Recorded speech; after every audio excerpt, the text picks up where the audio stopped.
So, welcome to a shiur about Pesach, where we must understand and realize that Pesach is not only a celebration about once upon a time, but rather now also. There is a special energy on Pesach that if we tap into and we connect to it, then it will change our lives. Just like it changed the lives of the original people all those thousands of years ago when they had their Pesach, so too we have our Pesach every year as a special event. And we need to understand, what does that mean? Let me ask you, if somebody were to stop you, let's say in a Shabbat meal, hello, or whatever, you're just in the street, someone says, tell me, are you free? What would you say? Are you a free person? What's your reaction? You're free? Are you? Yes. Right? We all think that we're free people. But let's try and figure this out and see, are we truly free? And what is the definition of free? Because we think we're free. But are we free? So, it says in Pirkei Avot, "En lecha ben chorin, ele mi she'osek b'Torah." You know who is a true free person? Someone who studies Torah. And, Man Ishtana, we have 4 questions. Right? Pesach is a lot about 4 cups of wine, 4 questions, 4 languages of redemption. So I also have 4 questions. I've saved the 4 questions of Man Ishtana for the Seder, but for now, for the Shur, I have 4 questions. This is my 4 Pesach questions. So my first question is, how can the Mishnah say, "En lecha ben chorin ela mi she'osek b'Torah"? Who is a free person? Somebody who studies Torah. Why? If I don't study Torah, I'm not a free person. There's many people that don't study Torah. I'm talking about Jewish people, and you say to them, are you a free person? And they will say, yeah, I'm a free person. And you say, no, sorry, you're not a free person. You say, why? Because you don't study Torah. They say, excusez-moi, I can do what I want, I can go where I want, I can work where I like. I'm free to do whatever I want. So how can the Pirkei Avot say, who is a free person? Somebody who studies Torah. And you know what, it's really, if you think about it, it's the other way around. When you study Torah, what does it tell you? You can do this, you can't do that. How many positive mitzvot? 248. How many negative? 365. So if you're a person who studies Torah and obviously keeps Torah, can you drive on Shabbat? No. Can you eat pork? No. Can you wear linen and wool? No. Can you stick some cheese on your burger? No. So 1 second, the person who says, I don't study Torah, can do what he wants? He's at least in his feeling. Yeah. The person who's studying Torah, can he do what he wants? No. You wake up in the morning. Can I get out of bed and just go somewhere? No. You got to wash your hands. Can I get dressed the way I want? No. You got to put first the right and the left. Tie your shoes this way, tie your shoes that way. You want to go to work? No. First you need to pray. Every minute you're being told what to do. So who are you kidding? The Pirkei Avot is telling you, you want to be a free person, study Torah, mitzvot. Come on. So that's my first question. My second question is, what is the names of Pesach? How many names does Pesach have? Chag Aviv, Chag Cherut. So I'm talking about the names that we use in literature. Chag Aviv, yes, it's a spring, and it's a name. It's not mentioned anywhere. It's not. The Torah, Ken. But the names that stick, the names that we use, like Chag HaCherut. Where do we use Chag HaCherut? Where do we use the name Cherut? In the prayer, we say Zman Cherutenu.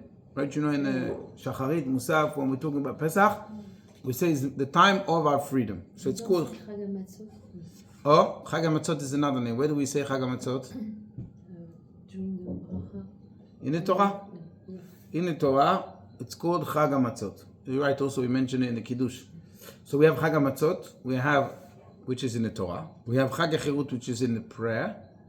And we have another name. What's the other name? Pesach. Right? Everyone says, where are you going for Pesach? People don't say, tell me where you're going for Chag HaCherut. Or where are you eating on Chag HaMatzot? We don't use that expression. We use the Pesach. Haggadah shel Pesach. Cherut is freedom.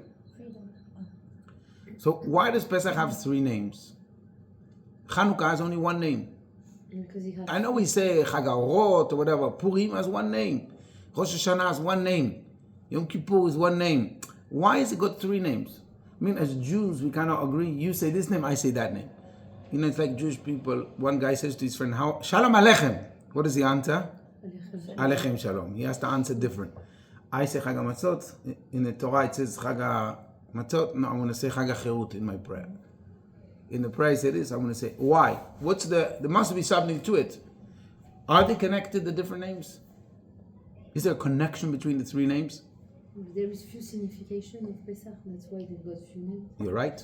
So we're going to try and understand what's the different significations of Pesach and how their names represent them and how they're all connected. So that's our second question.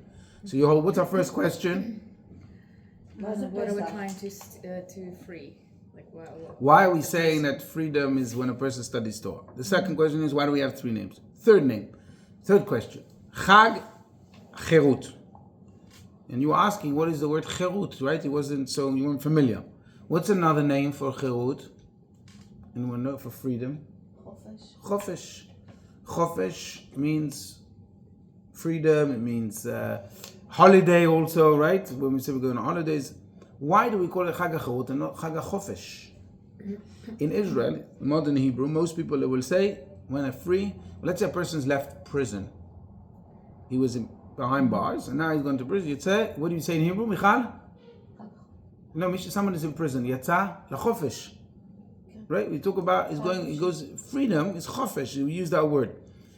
Why do we use the word cherut, which is more of an ancient word? It's not a common word that we use. Is there a difference between chofesh, cherut? We'll try and understand. So that's our third question. And most important, that's as I mentioned in the beginning, to galvanize the question, and that is, how exactly is this whole concept of freedom any relevant to us today? You know, in olden days, it made a lot of sense. Jewish people weren't free. If you lived in Morocco, or if you lived in Poland, or wherever you lived, the Jewish people were crushed most times under the different governments, kingships that they were living in. In Spain, the Spanish Inquisition, or even just going back 100 years ago, whatever it may be, you know, in Russia, communist Russia, and in the Arab worlds. So, yes, they let you maybe do this, do that, but we didn't have rights. You couldn't vote. A lot of Jewish people, they were money lenders, right? Because they weren't allowed to do majority of jobs. So Pesach was a festival where people said, Shana Ba'ah, B'nei Chori, next year we'll be free. There was something really to yearn for. But what exactly is the yearning we have today? I mean, I know that since 7th of October, it's become a bit more realistic, and we do have... Bring them back. Exactly, bring them home. We have 59 people who are captives, 20 are still alive, about just above. So for them, Pesach is a real thing. But for the majority of people, what does it exactly mean? You know, even more so, it says, B'chol dor v'dor chayav adam lirot atzmo Ki'ilu yatsa mimitzrayim. Every generation we have to see ourselves as going out of Egypt. But not every generation, even every day. You know, we have 6 things that we need to remember every single day. The Shesh Chirot. And one of them is Lema'an tizkor et yom tzedcha me'eretz Mitzrayim kol yemei chayecha. Every day you have to see yourself going out of Egypt. And every Shabbat, of course, every day. And you're right, in Kiddush we mention Shabbat, Pesach, everyone we do in our prayers, in Shacharit, in Arvit. We talk about going out of Egypt. Why is it such an important thing? What's this? How exactly am I supposed to see myself being in Egypt? I'm not in Egypt. I don't have a pharaoh. No, maybe this is what we were discussing last time when we were looking into Exodus. It's your personal Egypt, your mindset. Exactly. So we're going to talk about it. So what does that mean, your personal Egypt, my mindset? So all these 4 questions will be answered by understanding one simple concept. It's a concept which, not simple, but you can understand one idea, which is studied actually not only in Judaism, but also in schools of philosophy and so on and so forth. And the point we're going to try and understand in today's class is to know that there's 2 types of freedom. Did you know there's 2 types of freedom? physical and mental. Yep, but that's a manifestation. But we're talking about 2 conceptual ideas of freedom. I have a feeling it's going to be about animal and godly soul. Yes, it will be connected later. But there's a concept which is called positive freedom and negative freedom. You ever heard these ideas? No. Another way to describe it is freedom from and freedom to. You heard of this concept? Mm-hmm. What does it mean, freedom from, freedom to? So negative freedom would be freedom from? Yes, negative freedom is freedom from, positive freedom is freedom to. Every person, when a person is thinking, am I free to do something? One needs two types of freedom to do it. Mm-hmm. You need to have freedom from something which is holding you back, from the shackles, the chains that hold you back, and you have to have freedom too in order to do it. Just the fact that somebody's not holding you back doesn't mean that you could do something. Let's take an example. Imagine somebody who likes playing the piano. And for him to be free is to play, you allow him to pray. This is all he wants to do. He needs two parts. So let's say you put him in prison. Mm-hmm. Can he play the piano? No, because he's in prison and he's behind bars. He may even have chains to his hand, so he can't play. So that's negative freedom. His freedom is taken away from him. He can't do what he wants to do. So he needs to have freedom from prison. He needs to be able to leave prison. Until he doesn't leave the prison, he's not going to be able to play the piano. So the prison is preventing him from freedom from being able to play. His negative freedom is taken away by the prison.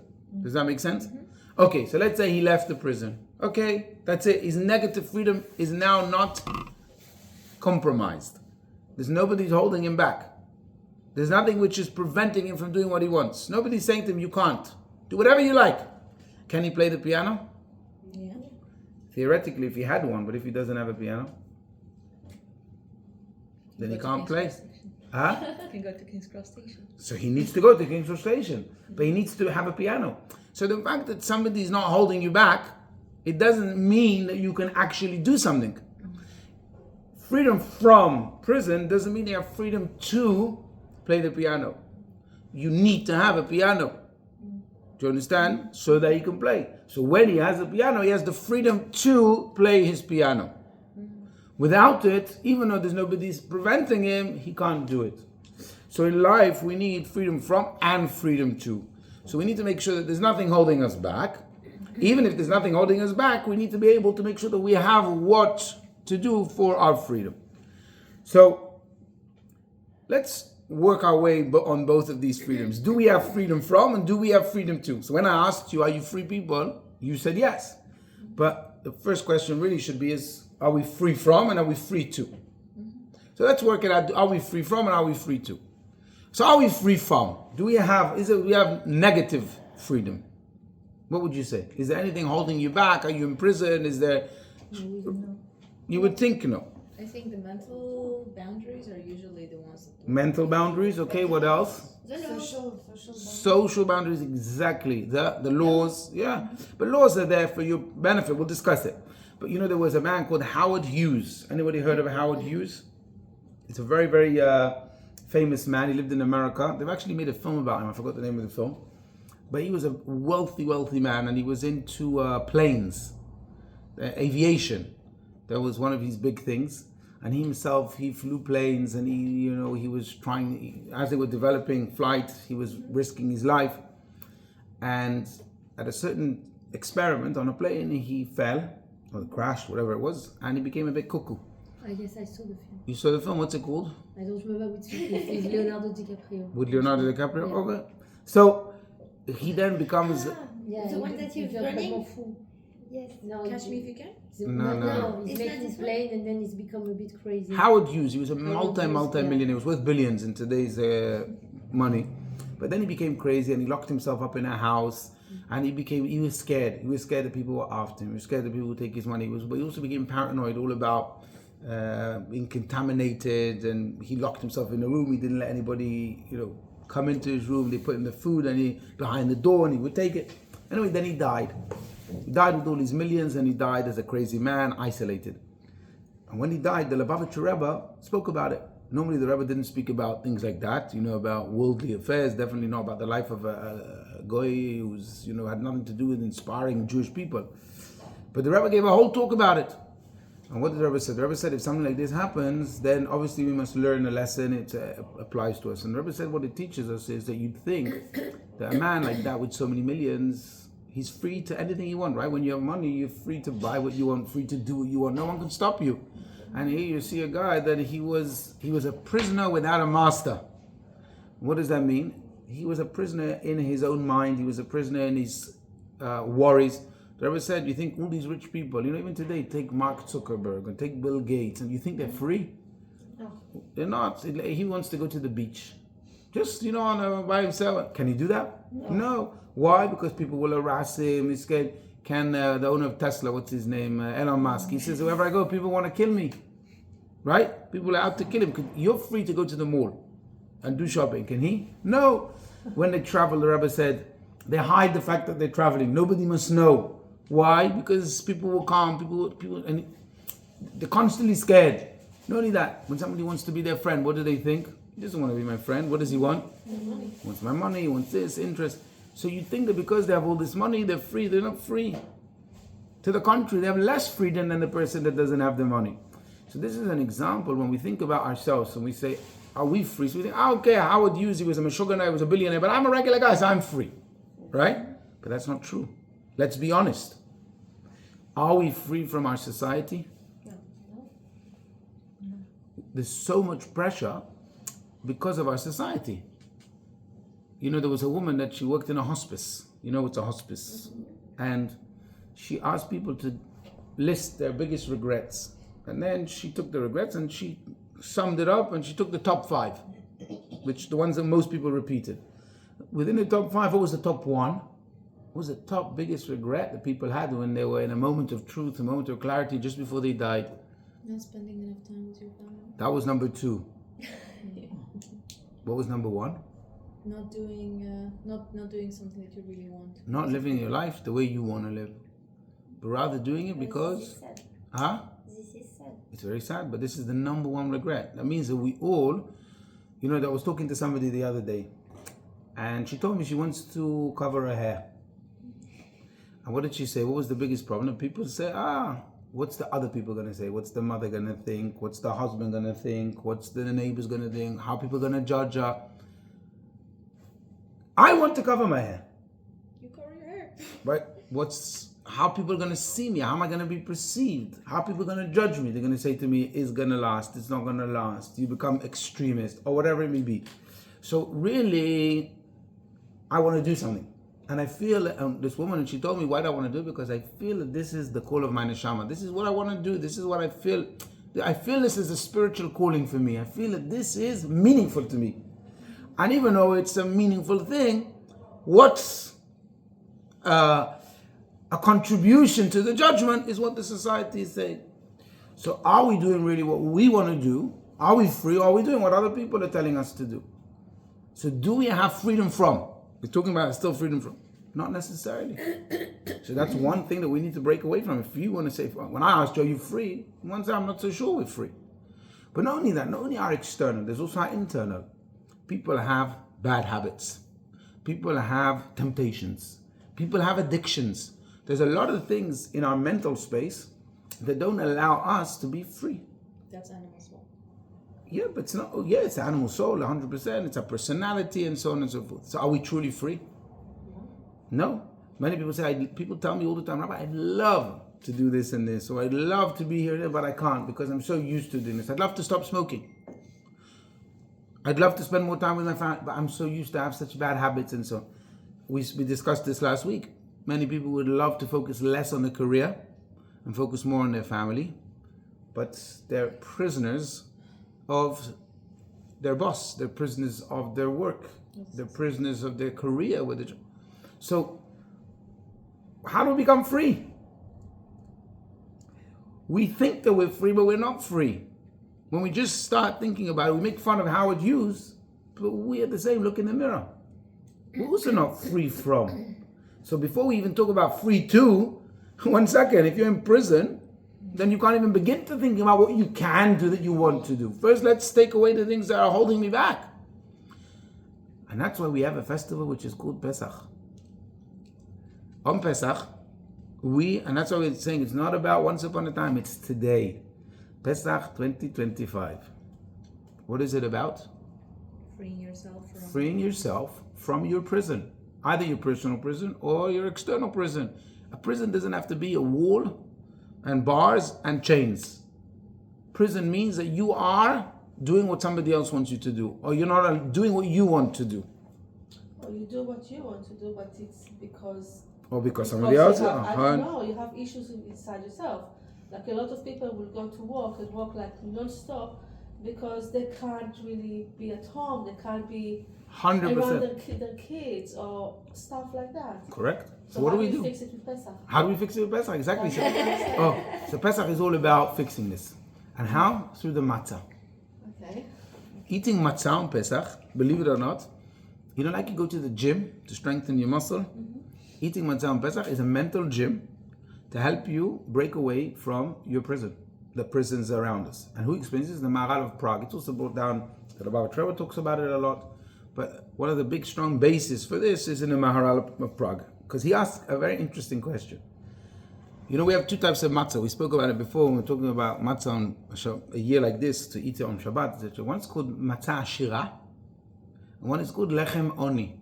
One is called rich matzah, one is called the bread of a poor man, right? Or poverty bread. The matzah shmura is which one? Oni. Lechem oni. Why? What's matzah ashira? Matzah ashira means that it's got in it maybe fruit juice, eggs. It's rich in taste. That's what it means. It's rich. Whereas So this one is mentioned in the Torah? matzah ashira, it's not mentioned in the Torah, but in the halacha, when you talk about matzah, which is not made of just flour and water, it's called rich matzah. Because it has, Can we eat it? no, you can eat it on Pesach. It's not chametz, but it's not the one that we eat on the Seder night. The Seder night we eat matzah shmura. So let's think about it. Maharal of Prague asks, he says, this doesn't make sense. Even actually when we eat the bread, it's called lechem oni. Right? We say this is the poor man's bread that our forefathers ate in Egypt. And when we eat the matzah, what do? We recline. When you eat the matzah, you recline. Why do you recline? Amen. Yes. For the freedom. For the freedom, for the sign of richness, freedom. So one second. On the one hand, you're taking bread, which is bread of poverty. And then you recline, which is a sign of richness. It's an oxymoron. It's an opposite. How does that make sense? If you want to be rich, then maybe eat matzah shira. Eat the matzah with all the taste. If you want to act poor and eat the matzah with power, remember the poverty of our forefathers, etc., then eat the matzah and eat it like a poor man. How can you have the poor man's bread but eat it like a rich man?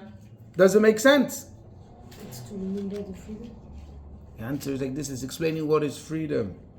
Freedom means going back to basics, simplicity, letting go of all the attachments. Matzah shira, rich matzah, means it's got baggage, it's got attachments, it's got taste, it's got externalities. It's got the honey, it's got the eggs, it's got the fruit, whatever it may be. Regular matzah shmua is simple. What has it got? Flour and water, two basics of this world. That's it. So when we eat in the matzah, what we're saying is, I'm letting go of all my attachments. All the things, by the way, that we mentioned about the prison, is all our attachments. It could be the attachments of brand names, it could be the attachments of career, attachments of neighbors, attachments of society, attachments of addictions, of pleasure. Let go. Mobile, 100%. Let go of these attachments. What I'm trying to say is, it's not that you shouldn't have attachments. It's okay to have a mobile, have nice brand names, but you shouldn't be defined by the attachments. The attachment is not who you are. It's in addition to me, but it's not me. And that's what we do on Pesach. By eating the matzah, we're reminding ourselves that the essence of me is pure and simple. We're not saying, sometimes the word simple sounds negative, right? Like a person is a simple person, there's nothing to him. We're not saying that. We're saying, I'm going back to basics. I don't need all these additional things on me. I want just to go to who I am. And who is me? Is my neshama. Not the attachments out to me. So eating the matzah for 7 days on Pesach, as we said, is a spiritual gym. Remembering that I want to reconnect back to basics, to who I am. And that's a very liberating experience. That's the whole idea. And that's why we recline eating the matzah, because yes, true freedom, true richness is when I can let go of all the attachments. And that's what precisely we're not going to have the matzah with all the attachments. I want the matzah without the attachments. You know, there's a famous story which I mentioned about Roger Bannister. You've heard about this guy? Rings the bell. Rings a bell. Do you know that for over 100 years, people believed that it's impossible to run a mile in less than 4 minutes? There was a rule, a 4-minute mile rule. To run a mile, the quickest is possible is 4 minutes. It was proven scientifically, it was proven medically, biologically. Everyone spoke about it. Whether you're a doctor, you're a scientist, you're a sports, impossible. C'est pas possible. One day, there was a man called Roger Bannister, and he was competing, I believe it was in the Olympics, and he ran the mile in, you know how long? 2.5 minutes. No, 3 minutes, And 59 seconds, point something. Wow. So he broke the rule. And it became, first of all, he won a record because he broke the record by 2 seconds, I think. But he went under the 4 seconds. So 4 minutes. Under the 4 minutes. And by the way, I tell you something, it's interesting that since then, you know what's happened? You know what's the world record? 3 minutes and 48 seconds, I think, or 45, between 45, which is another 12 seconds. You're talking about massive amounts in Olympics, in running. A second is, even a split second is a lot. You're talking about full seconds. Why? Because once he broke the barrier, people realized that it is possible, and people have done better than him. But anyway, after he broke this rule, he was interviewed.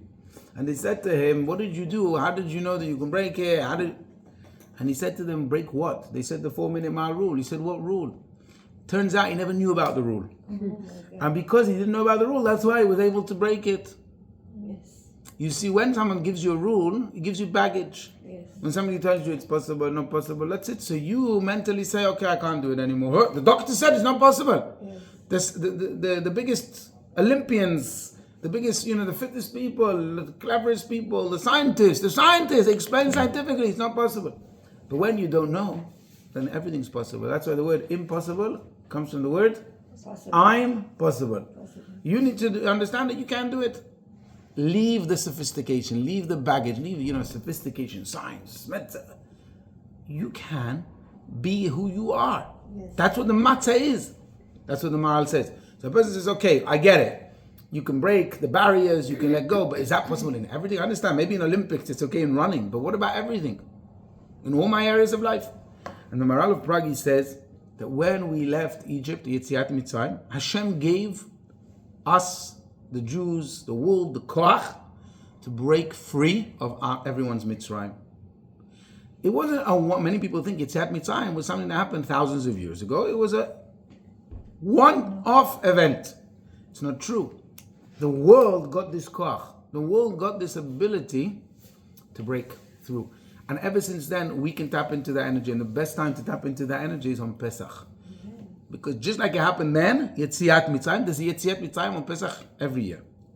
And so tapping into both things, connecting to the energy of Pesach and eating the matzah, which is back to basics, we can resolve during Pesach to be free.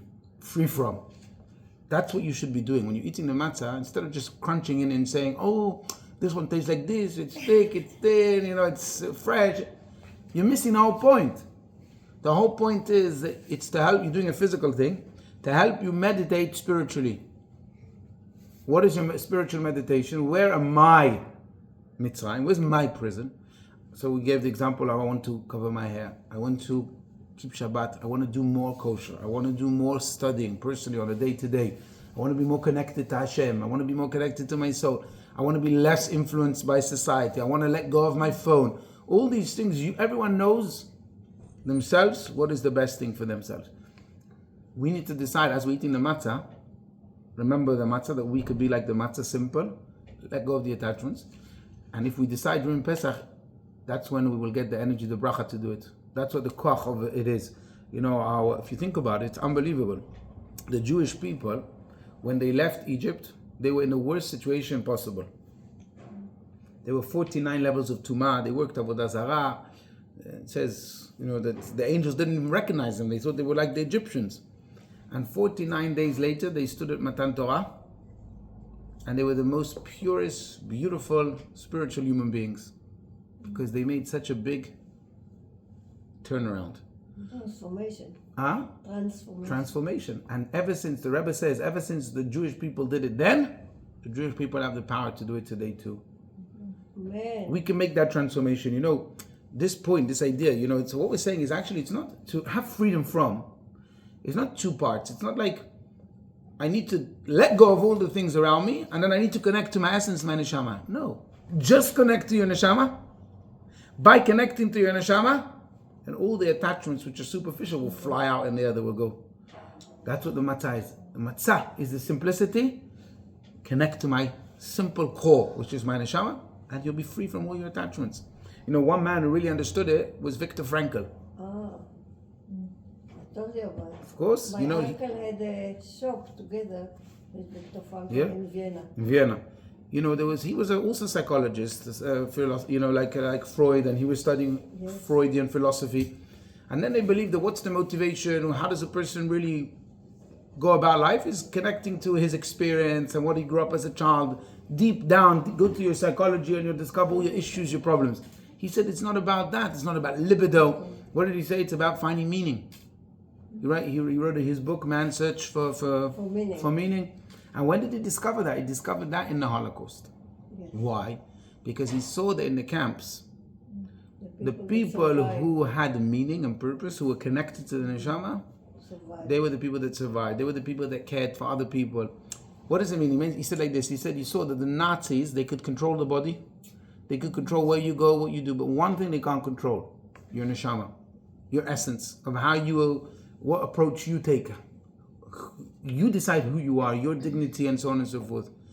When a person is connected to his neshama, you can't touch my freedom. A person can be in a death camp, he could be in a Holocaust, but he's still a free person. Yes. And that's what inspired him to write his book about man's search for freedom. And what's in his book? It's all about being in touch with your essence. That's the whole thing. That's the whole book. But that's what Pesach is about. That if you're in touch with your essence, the matzah, you're free. You know, one man who really showed us that that's possible is a man called Resh Lakish. Who is Resh Lakish? You know about Resh Lakish? I don't remember. He was a gangster. You know, during the times of the Talmud, and he was what you call a highway robbery man, and he would do all terrible things. One day he was next to the river, and who was bathing in the river? Rabbi Yochanan. Rabbi Yochanan, he was a very handsome man. And he saw him on the other side of the river, and he thought to himself, wow, what a handsome man, I want to take a closer look. So he decided to jump over the river. There was no bridges and he took a closer look at Rabbi Yochanan. So Rabbi Yochanan said to him very famous words, Chelach leoraita. Your strength, your koach is for Torah. Why? He said to him, if you can do such a big jump, if you take that jump and use it for Torah, this energy, you'll become a big Talmid Chacham. So he said to Rabbi Yochanan, Shufrayach lenashi. Your beauty, your handsomeness is for women. So he said to him, if you think I'm so handsome, I've got a sister, she's much more beautiful than me. If you do tshuva, you can marry her. And he did. He did tshuva, he married Rabbi Yochanan's sister, he became his brother-in-law, but he became one of the biggest sages in the Talmud. Biggest sages, you read it there, Amar Rabbi Yochanan, Amar Resh Lakish, he would challenge Rabbi Yochanan's teachings. He became like his level. A gangster to become a biggest sage in the Talmud. How? Because he let go at one split second. He could have come up with all kinds of things. You know, I need to understand why I'm a gangster. He could have gone to the Freud, school, and they would tell him because your father did this, and your mother did that, and your grandfather did this, and he'd be dealing with all the dross and the garbage for years. He could have said, no, how can I be a good man? I'm used to being a gangster. This is what I know. He could have said, what will all the other gangsters think of me? What are people going to say? What are they, this man, he became hypocrite, blah, blah. Everything, all the prisons from outside he could have had. Both mental and external. But what did he say? In one split second. No, I can do it. That's it. He made a full 180-degree turnaround. He became a big tzaddik. We can all do that. Yes. That's the koach of Zman Cherutenu, of freedom from. Just like the Jewish people succeeded, we can do it. That's the point. Do you understand? That's what Pesach is about. So that's how we have freedom from. Okay, but how do we do freedom to? So now that we understand that we can release all the things that hold us back, that's what Pesach is about. That's what we have to use Pesach for. Okay, so now society is not dictating for me what to do. Beautiful. Now my own inhibitions are not holding me back. I can do it like Rish Lakish. But what is the freedom to? How do I do it? Nothing's holding me back. Okay, so what do I do? By studying. What? So you need to understand one principle. And this is a beautiful principle that the Rebbe explained. It was in a letter that the Rebbe sent many years ago. It was a very short letter, but in the very few lines that the Rebbe wrote is one of the deepest ideas that we need to learn and understand. Where the Rebbe was talking about what is freedom to. We know what freedom from is. Clear. But what is freedom to? Freedom to do what? How do we define freedom to? So Rebbe said, in this world, we have different levels. We have 4 levels. The lowest level is the inanimate. You know the inanimate? Domem, tzomeach, chayim, medaber. Domem is inanimate. So let's say bricks is inanimate. There's no life in the brick. Glass, water. I know water gives life, but water itself is inanimate. Water doesn't die. Water doesn't go off. There's no life to it. Then you have the higher world, and that is the world of tzomeach, vegetation. Flowers, plants, trees. Are they alive? Is there life to it? Yeah. A tree can die, right? But the life is very minimal. Then you have a higher world, which is animals. They have much more life. And then you have the highest, which is the medaber, the humans who can speak. Okay, let's see what's freedom to, the Rebbe said. Let's start with the lowest world. Okay, so of course the inanimate is not really relevant, but let's go one above. So what's the flower? The tree. What's the freedom? A tree, if it needs, either it dies or it lives. What's its freedom to live? What does it need in order to live? Mayim level. It needs water, oxygen, and soil. That's the 3 things it needs. Air, water, and soil. If you take away one of them, what happens? It dies. Yeah, some need sun, some don't. Some need the moon, some whatever. Some grow in a cave. I'm saying generally, for the world of the vegetation, it needs 3 things. Soil, air, and water. You take one, he's going to die. So it's freedom to be free, to be a plant. It needs these things. So we may say, we've worked it out. Let's write it down. What's the definition of freedom? Soil, water, and air. Okay, let's go to the dog. Hello, Mr. Dog. We want to give you freedom. So what we're going to do for you, we'll give you water to drink. We'll give you air to breathe. And we're going to fix you to the soil. We're going to tie you down like the plant. Would the dog be happy? No. Why? Because what does the dog need? He needs to run around. The freedom of the animal, of the dog, is to move. So the freedom, if you put him in one place, he's not free. So we've suddenly changed the definition of freedom. What's freedom? We've worked it out. Sorry, you made a mistake. So let's go back to the plant and say to Mr. Plant, we want to give you freedom. You need to run around. You're in the ground. It's not good for you. Let's pull you out of the ground. And now you can go wherever you want. Does it work or no? No. Okay, let's try and take the 2 combined together. So we'll say freedom. What's freedom? Is air, water, oxygen, and walking around. Okay, we're coming out to the human being, which is the higher level, and say we worked out what's freedom for you. You know what's freedom? You can have water, you can have oxygen, you can have free to roam around. That's it, you're free. Would the human being say he's happy? No, why? How old they are. Depends how old they are, but why? Because this is not an expression of a human being. We call them medaber. We want to converse, we want to intellectualize. If I can't do that, then I'm not a free person. If I told you can be on an island by yourself, as much food as you want, walk around as much as you want, breathe as much as you want, drink as much as you want, but you can't talk to anybody, you're not free. That's what happened to Napoleon, right? That's what happened to, what was his name, Nelson Mandela and others. They put them on an island by themselves. You know what's the biggest punishment you can give to a person, even in prison? Isolation, solitary confinement. Why? Because even if he's in prison, if he can speak to somebody, he's free. But the second he can't speak to somebody, you take it away his freedom. So what does that teach us, the Rebbe said? The Rebbe said, if the freedom, for an animal it's this, for a plant it's that, for a human being, it shows us that freedom is not one size fits all, right? What does that mean? It means that freedom is therefore, the definition of freedom too, is to maximize your potential. The biggest potential for a plant to grow, and that's why its freedom is air, soil, water, because that's how it maximizes its potential. What's the potential of an animal? Is to walk around, is to do. So that's why we give it everything it needs to maximize its potential. The same thing is with a human being. A human being's potential is only to walk around, to eat, and to breathe. It's also to intellectualize, to converse. So in order to maximize his potential, you need to give him that. That's how he has freedom. Does that make sense? So therefore, the definition of freedom, the Rebbe said, is maximizing your potential. So you said, okay, freedom 2. So okay, so that's in general of all mankind. But as Jews, what's our potential? We have another element of our potential, and perhaps the core of our potential. And what is that? Intellect. Connection with God. Your neshama to express its potential. Your soul. We have a Jewish soul that needs to maximize its potential. How does it maximize its potential? Studying Torah. Now it will make sense. What does the Mishnah say in Pirkei Avot? En lecha ben chorin ela mi shosek b'Torah. Who is a free person? A free Jewish person is somebody who does Torah. Why? Because if you don't have the Torah, you're not maximizing your potential. You can give me all the other things that you give to all the... Just like we said with the animal, give me the freedom of a tree. It doesn't help me. Give a tree the freedom of an animal. It doesn't help. So what is the freedom of a Jew? Is Torah. Because that's how your neshama has access. Hello. That's how we have maximized our potential. Does that make sense? Yes. But one person will say, okay, I get that point, but... You can sit here. A person may say, okay, so this is our maximum potential, but what about all the limitations?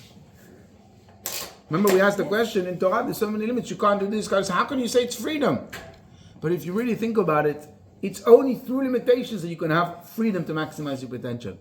Freedom 2 comes with limitations. Okay, so let's say the guy with the piano. What's his potential? How does he maximize potential? Right, he said he wants to play. Play the piano. Yeah, but in a piano, there's rules. How many notes in the piano? 7. Octave. Huh? 7 notes.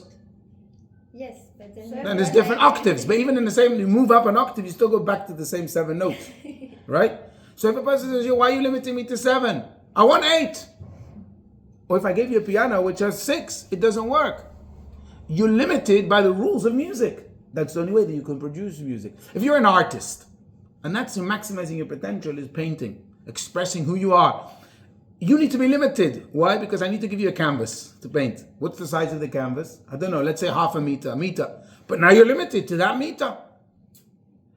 You're limited to this canvas. If I said you can paint anywhere, wherever you want, I'm not limiting you. So I'm not giving you a canvas, because if I give you a canvas, I'm limiting you. Could the person be maximize his potential? You can't. Think of a string of a violin. Take a string. This string, before it's attached to any violin, it's nothing. it's free to be attached to connect to any violin. It's got freedom. It's not this one or any one you want. To any Stradivarius violin. But once I connect it, it's limited, right? It's this violin, not another one. When it's free, can it produce music? No. No, it's hanging in the air. When I tie it to a violin and I say, that's it, it's this violin, I've limited it. Yeah, but now I can produce music. And I was once with a group of kids in school, and I was trying to explain this point. They couldn't really understand. Why limits? I told them, listen, we were standing on the roof of the school. And the roof of the school was a football pitch. I said to them, you love this football pitch? Yeah. Do you play a lot? Yeah, this is the place that they love to go. I said, if we remove the fences around the roof, can you play football? No. Why not? The ball, it will And fall down. the ball will fall down. That's the only thing you're worried about, falling down? Would you let your kids run on the top story 4 building of a football pitch without a fence? I'm with you, I haven't thought about it. Huh? I also said the ball. You wouldn't, right? The second you put the fence, the limitation, what happens? You suddenly can play football. So putting rules doesn't take away your freedom, to the contrary. It allows you to be free to maximize your potential. If a child says to you, I don't want to go to school. I need to wear a uniform. I need to listen to the teacher. She walks in. I need to get up. I need to do this. I need to study this book, that text. I take exams. I don't want to do it. I'm not free. What would you say to your kid? Of course you have to. All these rules, they allow you to be who you be as a student, a teacher, a doctor, whatever will come out of you. So the rules of Torah, they're not taking away our freedom. To the contrary, they're enabling our freedom to flourish. And that's why it says, El lecha ben chorin, ela mi shosek b'Torah. Do you understand? Yes. Now we can understand, we ask the question, why it's not called Chag HaChofesh? Chofesh, remember? Why is it not called Chag HaChirut? Because what's the difference between Chofesh and Chirut? Exactly this. Chofesh is freedom from. Cherut is freedom to. The two names, which both represent freedom, but the two very different ones. Chofesh means I'm free from. There's nothing holding me back. So when a person comes out of prison, what's it called? Chofesh. Why? Because there's no negative freedom. But the fact that he's out of prison doesn't mean that he's free to do anything. You know, as many people I know that have come out of prison, unfortunately, they were worse off after prison than in prison. Because they don't have structure and so on and so forth, and they got lost. Because there's nobody holding them back, but there's nobody encouraging to do something. That's why the word chofesh comes from which root?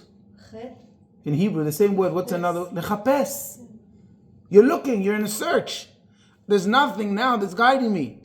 I have chofesh from any limitations. No, but I'm searching. Lechapes means to search. I'm lost. So we're not looking for chag lechapes, to search. We're looking for chag cherut.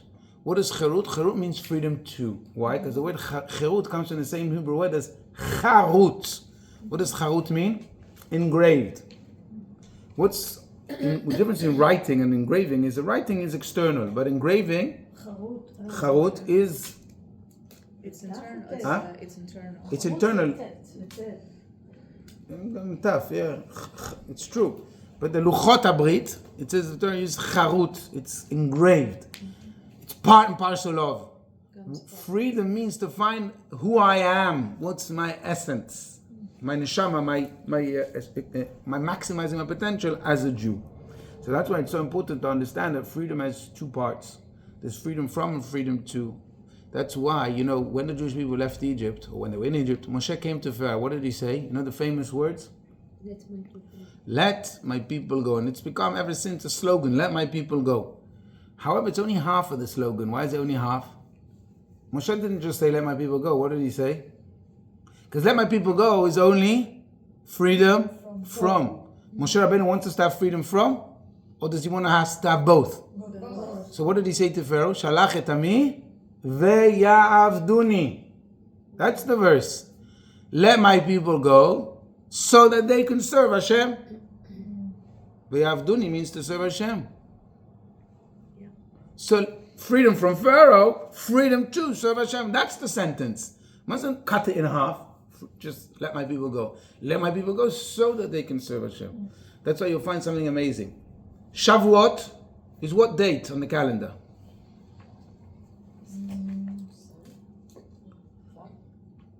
It's true that it's Vav these days, but in the Torah, does it say when is the date? In Pesach, for example, it says ב-15 yom, on the 15th day of Chodesh Nisan. Yom Kippur, it says on the 10th of the month. Rosh Hashanah, it says on the first day. Every Chag, Chanukah is the 25th. It's a date. Shavuot has no date. What does it say? It says on the 50th day. From Pesach, you celebrate Shavuot. So we count. That's why we count the 49 days, the 50 days Shavuot. Why doesn't it have its date?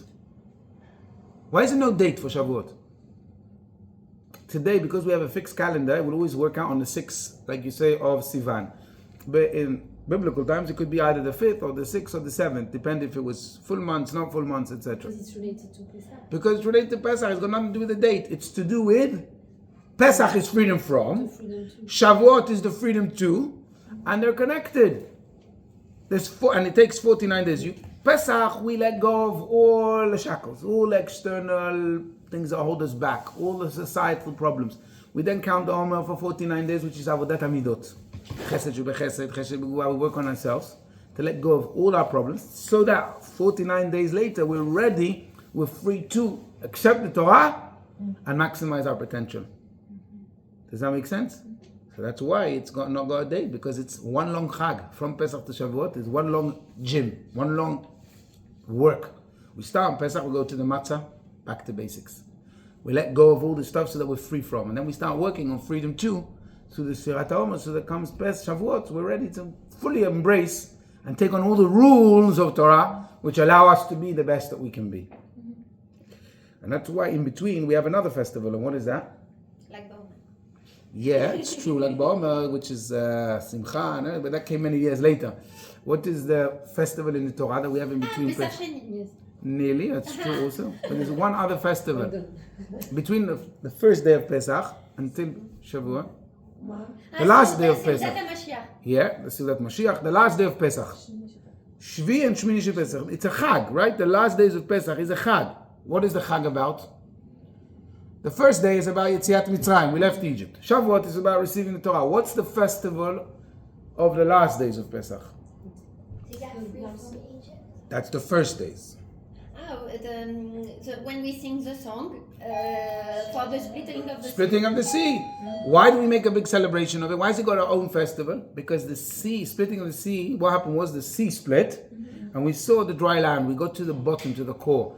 The same idea is that we need to have our sea split. We need to remove all the dross, all the external, all the turmoil, all the gushing waters, and go to the bottom, to the essence of who we are, which is our neshama.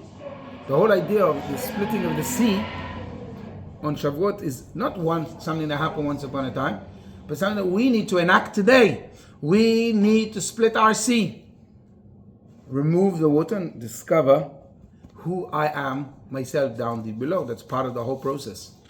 That's why now we can understand what we have. Remember, one of our questions was, why do we have 3 names for the Chag? Because now we understand freedom from, freedom to. We can understand everything. Chag, the Torah gives us is which name? What's the 3 names that we said? The first one was... Pesach, to remember. So in the prayers we say Chag, Matzah. we have Matzot, Chag HaCherut, and we have Pesach, right? Okay. Oh, so what is Chag HaMatzot? Is the first name the Torah gives us? Freedom from. Remember we said that the Matzah, Chag HaMatzot, Matzah is simplicity, back to basics, detached from the attachments.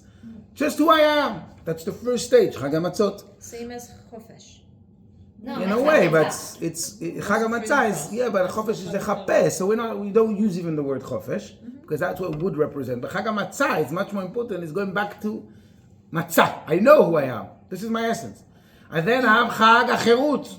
What's Chag HaCherut? Freedom to. Freedom to do what I want, to maximize my potential. So that's the 2 names, right? Freedom from, freedom to. And if we have freedom from, freedom to, you know what happens? When a person lets go but if you let go of all the things, you manage to break through, you really take Pesach, as we said, and you meditate and you internalize eating the matzah, and I'm not going to allow society to dictate who I am. I'm going to break from my negative attributes. And then you work on understanding Chag HaCherut, my freedom. What's my true freedom, maximizing potential as a Jew? You know what comes later? Pesach. What does Pesach mean? The word Pesach means what? Passover. Leaps and bounds. It means, lifsoach means that you go in massive leaps. You pass over all obstacles.